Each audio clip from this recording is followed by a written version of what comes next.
I hate the Democrats. And I'm sure you heard the news. I have consistently found the Democratic Party to be weak, performative, and essentially GOP light. And they proved that again yesterday when 8 Democrats sided with Republicans giving up our health care for a vote. You're not going to get a vote.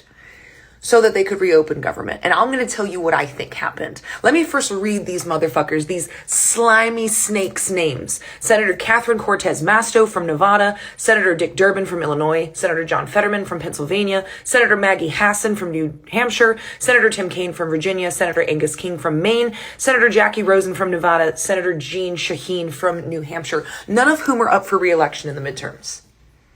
6 of whom are over the age of 65. Remember what happened last Tuesday?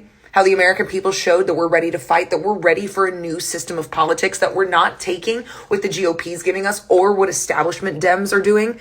And Nancy Pelosi immediately announced her retirement. These bitches know that they're on their way out.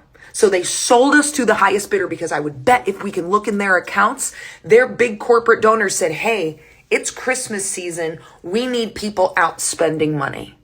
We need you to do that for us because we just lost healthcare for millions of Americans. Because what the GOP is trying to do, and then Senator Tim Kaine's like, I want to protect federal workers' jobs. Dude, they are going to fire federal workers. You know how we know that? Because they wrote it, edited it, and published it in a novella called Project 2025 that they have been executing since the second they got in office. They will find a way to fire federal workers because they have said that their intention is to fill the federal government with loyalists and then privatize the federal government.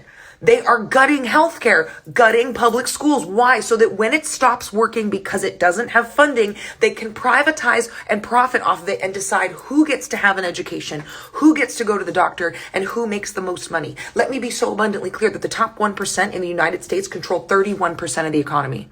In the best economy that the U.S. has ever had from 1948 to 1972, where you could buy a house on a single income, they controlled 8%.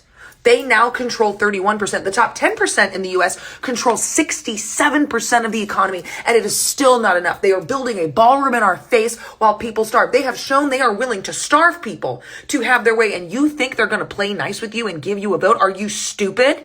Don't let them take Tuesday away from us. Do not buy into these corporations. I'm joining Jolly on this. Do not spend a dime on Black Friday and Cyber Monday. Tell them no. I'm doing Christmas differently this year in Nashville. We're doing gift swaps with used items people need. We're using thrift stores, local artisans. I'm organizing community potlucks. We're organizing an adult dance so that we get to enjoy Christmas without selling our fucking soul to corporations and Democrats who know they're on their way out. And so they sold us out for one more payday. Establishment Democrats are also responsible for where we are. Let's hold them accountable.